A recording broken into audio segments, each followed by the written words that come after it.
Ladies and gentlemen, thank you for inviting me to share with you views on sustainable development from a Nordic perspective.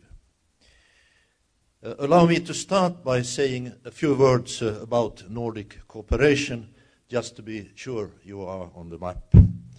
Nordic cooperation is one of the world's most extensive forms of regional cooperation, involving Denmark, Finland, Norway, Sweden, Iceland, and the three autonomous areas, the Faroe Islands, Greenland, and Åland. The Nordic Council was established in 1952 and has 87 members from national parliaments. The Nordic Council of Ministers is an intergovernmental cooperation body for the Nordic governments. It was established in 1971. The idea of free movement for people was realized already in the late of 1950 when the passport-free union and the common labor market for the Nordic citizens were established. Nordic cooperation on sustainable development started decades ago and is based on the Brundtland Commission definition of the concept. I quote, "Sustainable development is development that meets the needs of the present without compromising the ability of future generations to meet their own needs. In essence, sustainable development is a process of change in which the exploitation of resources, the direction of investments, the orientation of technological development and institutional change are brought into line with future as well as present needs." Unquote. Sustainable development has three independent dimensions: the economic, the social, and the ecological. None of these three dimensions must be allowed to undermine the others. Economic growth, good public health, and a safe and robust environment are factors that are mutually dependent on each other and thus preconditions for sustainable development. Economic growth is important to sustainable development because the resources it generates can be invested in social development and measures to improve the environment. Growth must not cause irreversible damage to the environment and the renewable capacity of national resources, nor can it be at the expense of people's health and well-being, which are in turn also preconditions for economic growth. The Nordic welfare state, referred to yesterday by several speakers, is based on fundamental values such as democracy, justice, equality, respect for human rights, gender equality, the promotion of health and well-being, openness and commitment. Health and well-being are connected with a sound living environment. A rich outdoor life and access to nature increases understanding of the efforts and behavioral changes required for development to be sustainable. The Nordic countries attach great importance to environmental issues. Decades of goal-oriented environmental initiatives have improved the state of the environment in many areas. However, great challenges remain, and the importance of international cooperation has become increasingly evident in a globalized world. The ecological footprint left by the average Nordic citizen is far larger than in many other places in the world. High environmental standards have stimulated knowledge generation and technological development, which have contributed to growing environmental technology exports and international success.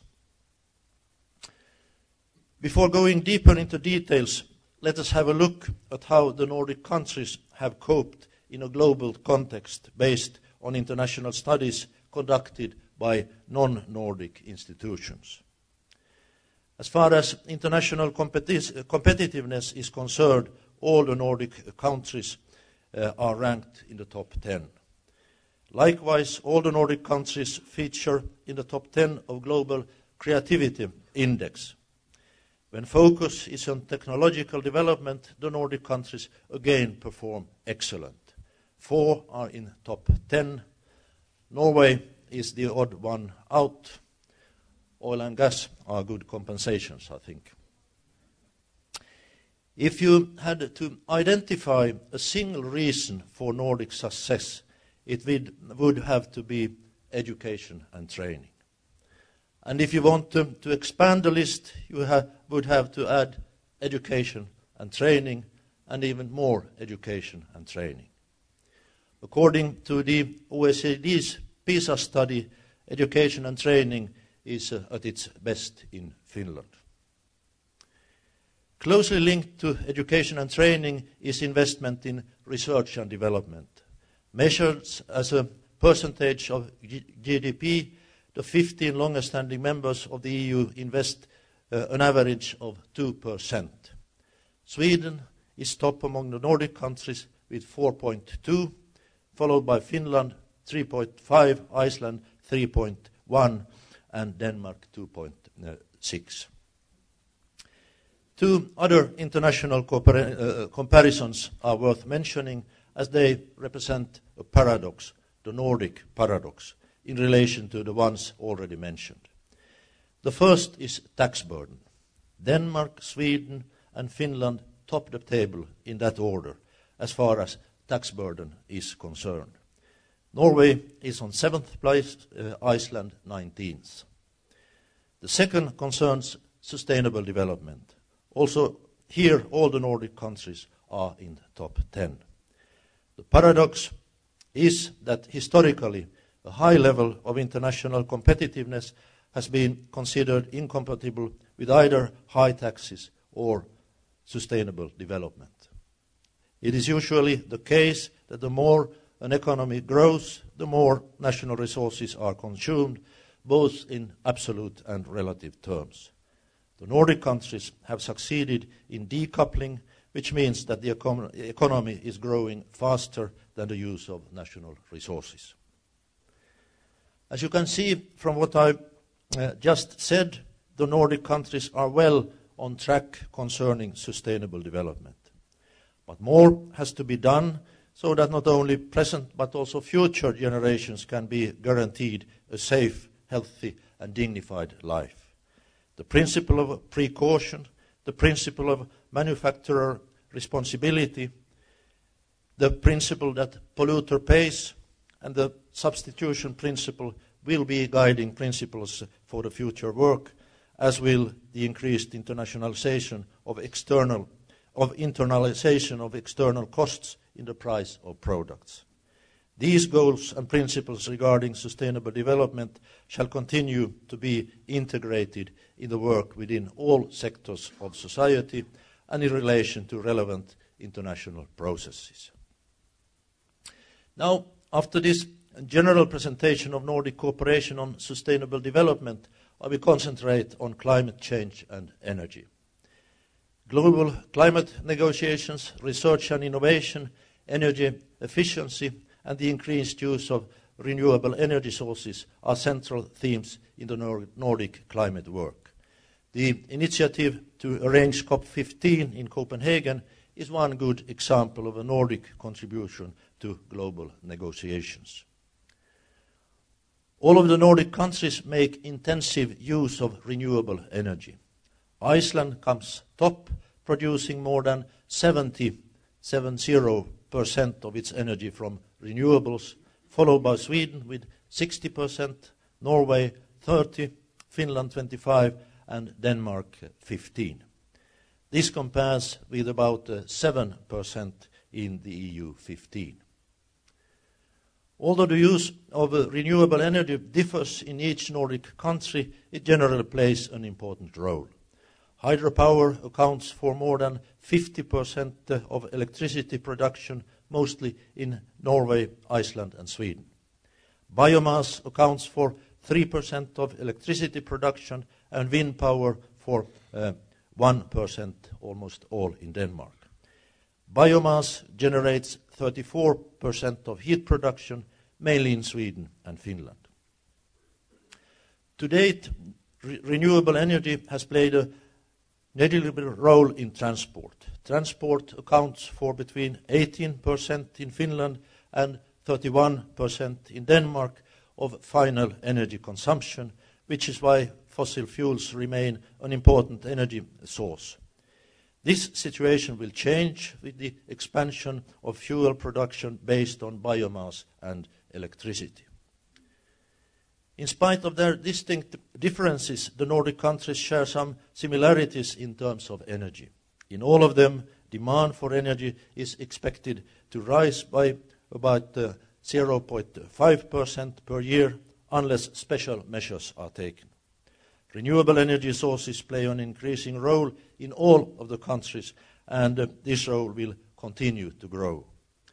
The national electricity production systems of all the countries, except Iceland, are also closely interlinked, so anything that makes an impact in one country may have consequences in another due to the integrated nature of the Nordic electricity market.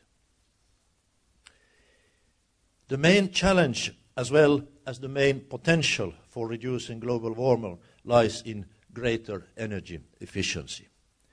It also represents the cheapest and least controversial method of achieving results.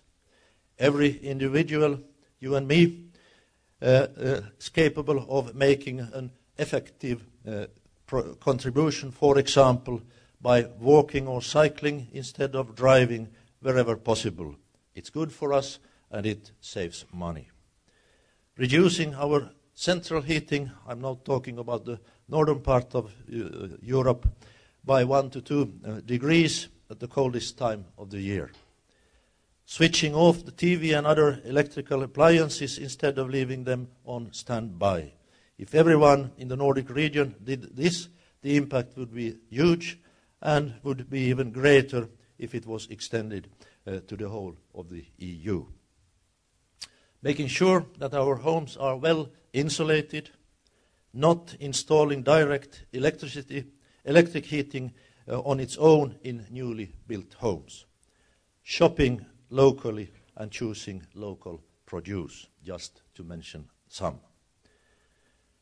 Planning that takes into consideration of environmental and energy objectives plays a crucial role in improving energy efficiency. Ideally, people should live close enough to their places of work for them to walk or cycle to and from the home. Where this is not possible, the public transport system should be comprehensive enough for there to be no need to drive to work. In larger cities, a congestion charge needs to be levied on private cars to make public transport more attractive and competitive.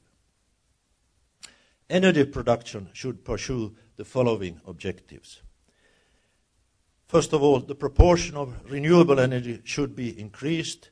Particular attention must be paid to net energy.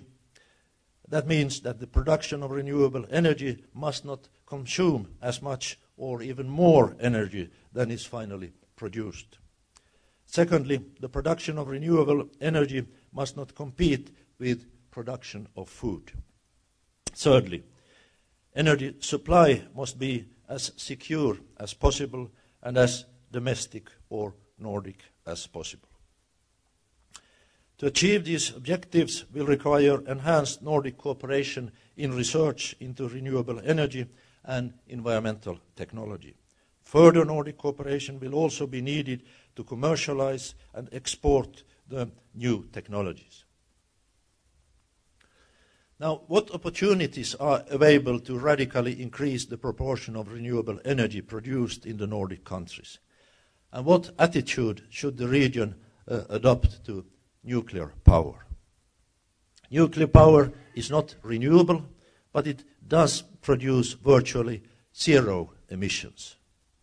The alternative to nuclear power is usually ordinary power generated by coal-fired plants. Taking carbon dioxide emissions into account, more nuclear power is a lesser evil than more power generated by coal-fired plants, at least until such times as carbon capture and storage, CCS, technology becomes commercially viable. A review of the potential for renewable energy in the Nordic region reveals the following. The potential for increasing hydroelectricity is minimal unless waterways are harnessed, which are currently protected by conservation legislation. The requisite political consensus for such a move is unlikely. The availability of hydroelectricity will therefore be determined mainly by levels of precipitation. Milder winters are resulting in the melting of snow and ice, one consequence of which is an increase in hydroelectricity generation. The use of biomass will continue to increase, particularly in Sweden and Finland, and the decision made by the EU takes account of this. But it also has inherent problems. The timber industry fears competition. The basis for biomass must therefore be waste, such as trimmings, which the industry is otherwise unable to process. Biogas from household waste and manure also has a great potential and is currently virtually untapped. Wind power is considered to have good development potential in all the Nordic countries except Iceland, as well as elsewhere in the world. The problem with wind power is that the wind does not blow evenly all the time. During periods of no wind, a complementary source of energy is needed, and unfortunately, this is almost always provided by coal-powered plants. All over the world, the conversion of solar energy into heat and electricity will become increasingly important. Photovoltaics have experienced rapid growth during the last decade, increasing by 30% per year. In the Nordic countries, however, the use of solar energy has so far been restricted to thermal systems and off-grid applications of solar cells. With a reduction in the cost of solar electricity, this situation may well change. Geothermal energy is the major supplier in Iceland. It provides 55% of the total supply and 86% of the heating supply. The preconditions for increasing the proportion of renewable energy in the Nordic countries are generally good. As shown by this presentation, the preconditions are not the same in all parts of the region. Complementary expertise is also available, however, and by bringing this expertise together to generate commercial system solutions for a rapidly growing global market in renewable energy, new business opportunities would be created for Nordic enterprises. Success in this area will require continued investment in research and technology, and this is already in process, initiated by the Nordic Council of Ministers. However, it will also require businesses to bring together the expertise that is already available, as well as the new expertise generated by the ongoing commitment to research, and combine it in units sufficiently large to meet the demands of the global market. Ladies and gentlemen, climate change and other environmental problems do not recognize national borders. In order to implement the sustainable solutions these problems require, we must collaborate at national, regional and global levels. Active engagement in international cooperation has therefore long been considered crucial by the Nordic region. We are committed to a strong engagement for a more sustainable world. Thank you for your time.